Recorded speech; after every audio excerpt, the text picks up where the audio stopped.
We're hanging out with Holt McCallany. I pronounced it right. All right, all right. Almost got it. All right, I'm horrible with names. This is the guy. Remember the show Lights Out on FX? This is the guy right here. And you're you're the face of the WBC's retirement pension fund, right? Could you talk to us a little bit about that? Well, yeah, I sat down a week or so ago in New York with Mauricio Suleiman, and we were talking about that part of his organization and about the problem with ex-boxers.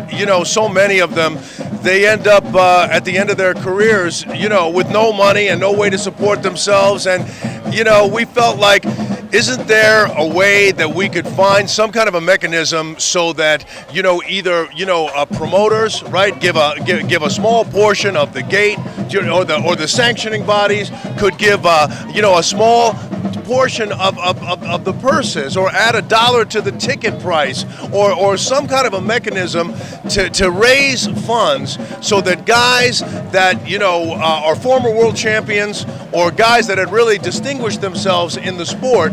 And look, the list is long, of people that could really benefit from this. So, I think it's a great cause.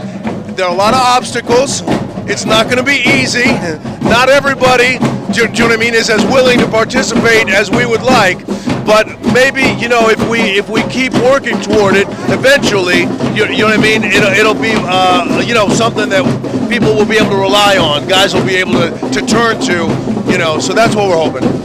And now this is a fund that the WBC doesn't touch, correct? This is only for the fighters themselves. That's absolutely right.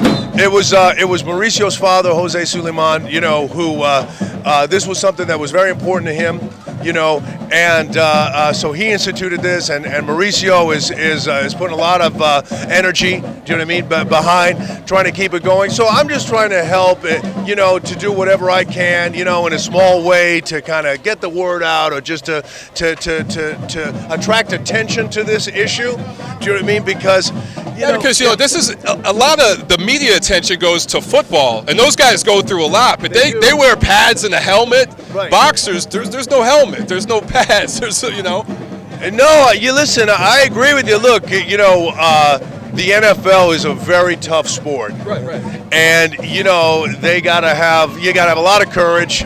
And, in the majority of cases, sadly, they have very short careers, but in boxing, it's similar, I mean, it's a very tough game, and the guys pay a heavy price, to pursue the sport that they love. And, very often, how it is in boxing, a lot of times, fighters get taken advantage of, there is corruption, they're managers, you know what I mean, who steal from their fighters and stuff like this. And, sometimes these great champions, I could list a lot of them who are personal friends of mine, you know what I mean? I don't want to embarrass anybody, but guys that I know really well, who were 2-time, 3-time, 4-time world champions, not that long ago. And, and now they're broke. And and so and without proper medical coverage, and they have different kinds of injuries that are related to the sport, you know what I mean? Alzheimer's, and you know what I mean, and they're they're losing their memories in some cases, they're losing their body control. It can be really devastating. So we're just trying to do what we can to see if we can raise some funds, to try to help some of these guys out, because they deserve it. Absolutely. And as far as boxing, are you a lifer? Are you a fan of the sport? Did you do any training, any fighting back in the day, or did it start with Lights Out? No, I was always into boxing, my whole life. My little brother had been a Golden Gloves champion. I was always very jealous of that, and especially since, I used to beat him up for once a week usually. Older brothers beat up little brothers, right? And then he won the Golden Gloves, and all of a sudden I had to kind of modify, you know what I mean, my game plan a little bit with him. So I started training at an early age. I had the opportunity to train with some wonderful people in the sport. My good friend Mark Breland, who is an Olympic gold medalist and a 2-time world champion as a pro, one of the great fighters in the game. And he was training me a few years ago, and now he's training Deontay Wilder, who is the new WBC. The new American heavyweight champion. WBC heavyweight champion of the world as of Saturday night. and it was a very impressive performance. And I think we're going to see a lot of Deontay, and he's going to generate a lot of excitement about the heavyweight division. So I'm really happy for my friend Mark.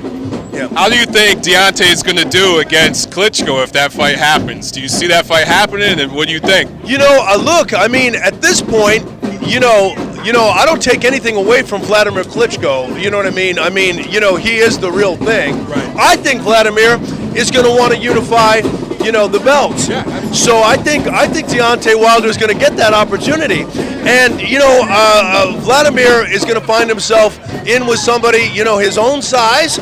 Do you know what I mean? His own height with long, you know, and taller, right? Yeah.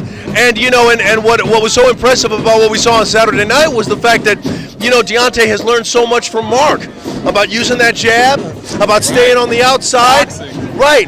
So it's going to be a very interesting fight, in my opinion, and maybe the toughest test of Vladimir's career. Absolutely. Whoa, that was a cough drop. Not to worry. We're doing our interview in front of a marching band. So for those of you watching at home who might have some difficulty hearing, it's Martin Luther King Day. That's so right, we're baby. out here. And let's talk about that. You know, how long you're here? We're here working with the Henry Armstrong Foundation today. Do you know anything about that organization and what they do? And You know, my friend Jill Diamond, who works with the WBC, she called me and she said, you know, Holt, I had a choice. I could either go to the fight in Las Vegas at the MGM Grand, or I could come on Monday to the Martin Luther King Day parade in support of the Henry Armstrong Foundation.